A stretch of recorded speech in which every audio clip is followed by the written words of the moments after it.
Hey everyone, welcome back to Raccoon City. You got Tim and Sid from PlayStation here. Howdy ho. And we're joined by Resident Evil 3 producer Peter Fabiano. Hey guys. Peter, thanks for joining us. Thanks for having me. So what we're going to be doing in this video is actually comparing the original 1999 Resident Evil 3 to this gorgeous, stunning, upcoming Resident Evil 3 remake that you've been working on, Peter. Awesome. Thanks for the kind words. Yeah, of course. Before we kick into the 1999 footage, just from a top level, that's pretty gnarly. What would you say is the biggest changes that have happened with this remake? Well, as you can see, we've used the RE engine for this one as well, and it's a fully reformed, redone from ground up Raccoon City. So You'll see a lot more of the city here. There are changes to the way things play out, and I think it's going to be something fun for everyone. Yeah, and it's like I'm seeing some connective tissue from obviously the Resident Evil 2 remake, absolutely celebrated, incredible horror game. So from just at a core gameplay level, can people kind of expect some of the same core gameplay that they loved with the Resident Evil 2 remake in here? Certainly, you're going to see a lot of similarities, but at the same time, as with the original Resident Evil 3, there's a bit more action oriented design here, so you'll see a little bit more. As you just saw earlier in the footage, you have the perfect dodge, which you'll be able to utilize and play, I think, which adds a lot more to the gameplay as well. Cool. And then when we jump back to the 1999 version, we'll see some of the original, where they actually introduced the 180-degree quick turn and dodge. The dodge mechanic. It was a little harder to pull off back then, but... Here we go. Yeah, so now we're back. Look at those graphics. Yeah. One thing that's interesting that I think we'll see and would love to hear you talk about once we get back to the 2020 version is the Resident Evil 3 Raccoon City was a lot of narrow corridors, and it seems like this Raccoon City that Capcom's developing is just much wider and fleshed out. That's right. Yeah, you'll see more open spaces. It's not an open world game by any means, but it has more open spaces, and we wanted to balance it out. You'll have some claustrophobic areas as well. Cool. So it's a really good balance of the two. Awesome. Oh, I remember this scene so well. I loved this game when it first came out. I was a huge Resident Evil fan, and I remember 3 distinctly. I think we're going to be hearing more about it because it did introduce some really cool gamelay elements that we hadn't seen. Actually, here's one of them. Yeah, this is, to me as a player, this registered as really the designers saying, you're going to want to use these barrels in the environment, which was totally new to the series at this point. Everybody knows what a red barrel's about now, right? Yeah. Yeah, so she's lining them up, Whoa. and there you go. So satisfying. And I recall, obviously you could still lock, I think you'd hold down R1, and worth noting that this was, original PlayStation game back in 1999. That's what we're looking at here. And you could kind of lock onto environmental traps and stuff with R2 and help you kind of select that, because we didn't have the beautiful, free aiming over-the-shoulder That's right. camera. It's not the over-the-shoulder camera. It's a fixed camera. Zombie's here having a Jill sandwich there. Yeah, he's taking a bite. I always, even though it was always annoying to get the ankle biters there, the animation of her just kicking their heads off. I love it. Is very satisfying. And we're back. This is wild, seeing this juxtaposition here. And I love this note here because it almost feels reminiscent of that classic scene from the 1999 game. Right, and you'll see a lot more in the environments here, right? They're a lot more vivid. Yeah. We really wanted to make the city still feel alive. It's at the early state of the outbreak, and there you go. That's awesome. Barrel.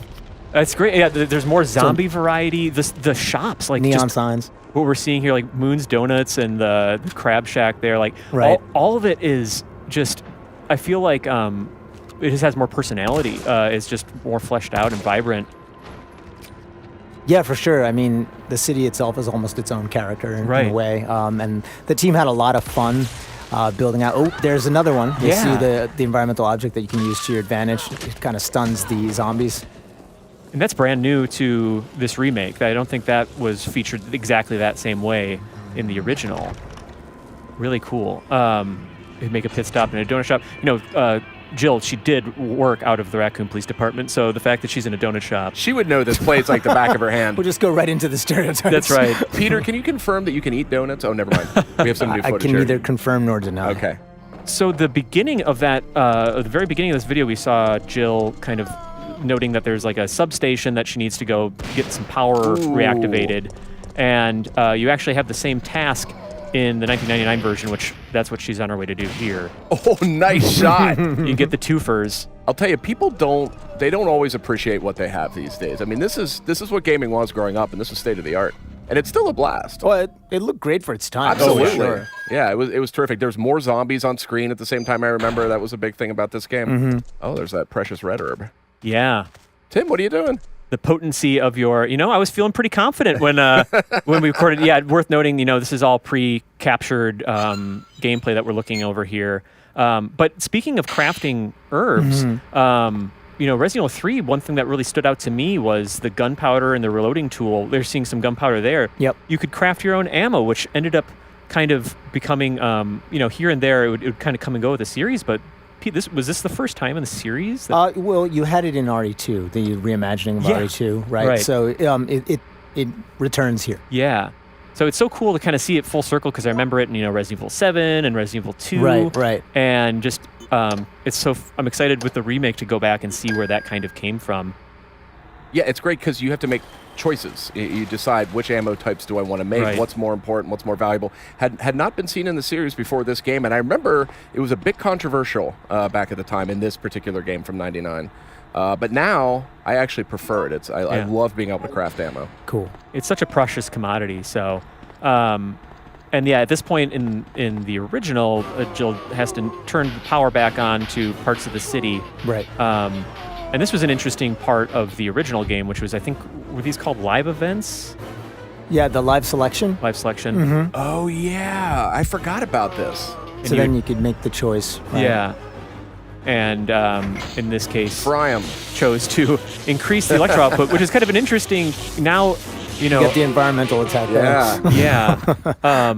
And so, Kinda. but now you can kind of, do it, it's more organically. So, and if I'm understanding right, those aren't in the remake. The live selections. That is correct. Right, Yeah, okay. this time around we wanted to tell one consistent story. The Yeah. director really wanted to tell Jill's story as she goes through and makes her way. And that's something that's cool is that it's not a one-to-one remake across the board because this is the substation or the sort of where you're trying to turn the power on. That's right. As it appears in the remake, right? Yes, that's correct. And I think it's important, and I can't say this enough. We wanted to make it feel fresh but familiar. So you'll see a lot of new things for players of the original, and there's plenty of stuff for newcomers alike. And there you go. Yeah. So these are the drain demos, right? Yeah, and these guys look pretty faithful to the way that they appeared in the original, and just very fast and skittering,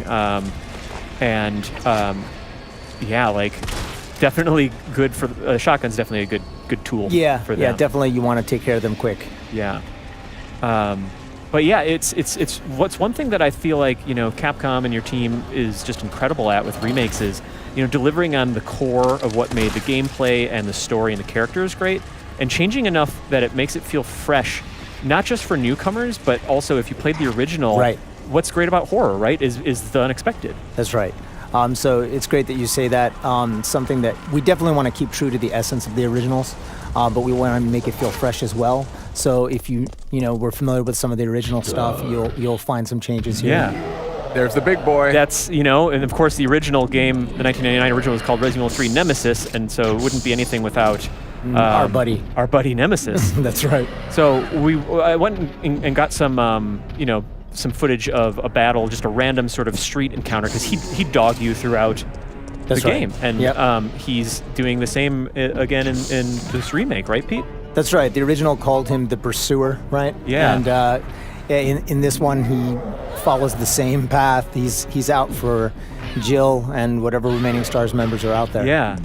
And here we see like his strategy appears to be sort of a lot of running, punching. He's got these tentacles that you can ensnare you with, and obviously he wants to end them. What can you say about how Nemesis has been like updated and changed, just from like an aesthetic to even like an AI sort of level? Well, first and foremost, aesthetically, you'll see that we were able to use current graphics to make him look even. There's awesome. our buddy. That's so cool.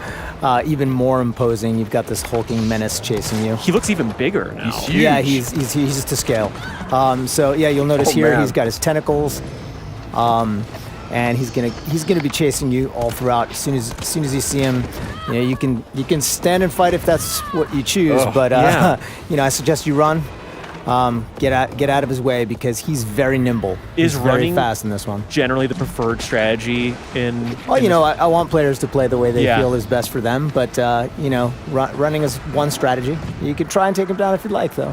Yeah, and one of the last times that we talked with you, Pete, we were kind of there you go. checking out Tyrant, and that's a new move. That leap is huge. From the Resident Evil 2 remake, how much of that, the reaction to Tyrant and how he was implemented in RE2 remake, do you feel like influenced how Nemesis is?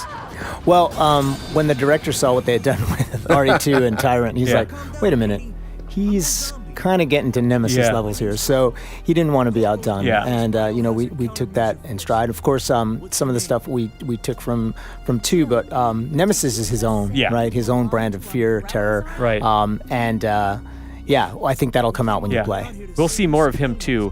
Here we have Jill in one of her earlier encounters with Carlos, who is from the, I think is it the Umbrella Countermeasure Service or... That's right, Umbrella Biohazard Countermeasure Service. Yeah, and he's had, similar to Jill, like, can you talk about how your team updated the characters, both from like a visual and... Well, one thing that was important to us is that Carlos appeared to be a partner to Jill. Yeah. We wanted him to feel like someone that she could rely on. And with the updates to Jill's visuals, with the original, she needed to stand out in that environment and the graphics of that day. But with this game, it's very photorealistic. Right? Yeah. We use some photogrammetry. So we wanted her to fit in those environments and feel believable. And we think that she's still the Jill that everyone knows and loves. You'll see a lot of that come out with the voice acting and the performances. But yeah, I think she looks great. The team loves the way she came out. Carlos too. Yeah, they really, I think, are really faithful to the spirit of what they were like in the original, while just feeling a little more. I'm a sucker for the original, PlayStation games voice acting, very of its era. But it just updates it really, really nicely. Yeah, I think we still managed to keep, an essence of the time as well. It's the 90s, right? Yeah. These guys. Yeah, these were like a iteration of the Hunter enemy that was with the series from the very beginning, but kind of a different take on them, right? Right. More agile. Yeah, I remember fighting these guys. These are probably my most dreaded enemies in all of Resident Evil. Yeah, they're tough. They could one-shot you. Yep. And, I was purposefully, I'll say, playing a little sloppily here, and admittedly on easy mode. I really wanted to get this stuff. This is all you. This is all me. Yeah, you can blame me. Oh, there you go. Oh my gosh. Yeah. Wow, that's awesome. They look more froggy in this one. Yeah, I think it was like the Hunter Beta or something like that. That's right, yeah. And you would have seen one of those in the trailer, right? Yeah, we got a little tease, and I think the location in the remake where Jill is here is a little bit different, but some familiar threats in the here. Sewers here. Oh, look at our buddy. What is this? Yeah, that's our buddy Hunter Gamma. Yeah. Hunter Gamma. Yeah, they are the big mouth guys. I said beta before. That is freakish. Look at that. What's happening there? Oh, man. Yeah, you're definitely dead. Had to make a comparison. And this is going to be the final comparison that we make between just sort of a more focused boss battle between Nemesis that shows him having a weapon and discarding it and kind of what he does in battle. But I remember this fight very well, actually. This was a tough one. Really tough. So what would you say, Pete, are some of the biggest changes from Nemesis's battle tactics that we can see in the remake? Well, I think you saw it earlier, but clearly he has that big leap that he can make. And we have given him a variety of weapons as well that he can use at his disposal, and I think you have something coming up here. Yeah, and because it was a big deal that he had a rocket launcher. I felt like it was kind of symbolic because most Resident Evil games ended with you using wielding a rocket launcher, and here the main enemy just has one on him. And then this is brand new toy for Nemesis here. That's right. He's got a flamethrower. So fun times. Yeah, looks like Jill's combating that with her own grenade rounds. He looks so cool. Yeah. Thank you. Oh man, and I just love how also just classic this boss battle is with the, I want to, of course, shoot the glowing orange bits. And but yeah, just this environment. And again, we were talking about before, but how, like, you know, to my knowledge, I obviously haven't played the remake all the way here, and I don't recognize this area from the original, so there's just a lot of fresh stuff in there. That's right. I mean, one of the things that we need to look at is pacing. Yeah. So as we're building the game out, and there's a lot of iteration, and it just made sense for us to put a boss battle here. Yeah. It just felt right, and we're like, okay, you know, now's the right time. So we gave him a flamethrower, and we get a big boss battle at the top of this construction site. Yeah. This is epic. This is super cool. So cool. And he's got a variety of moves here too. Yeah, it just totally changes up his game. Ooh. But we won't. You beat him. You finally got him. Yeah, right. Did you? Of course, he's down Did you forever, though? right? That's it. Well, Pete, before we wrap up, anything else you wanted to mention about the remake here? Well, we just hope that people get to pick it up, play, and enjoy it. Yeah. You know, we put a lot of work into making this something special, and we think that there's something special there for everybody. Awesome. It'll be out on April 3rd. That's correct. On PlayStation 4. So thanks, everybody, for watching. Yeah, thanks a lot for having me. Looking great. Thank you. プレイステーション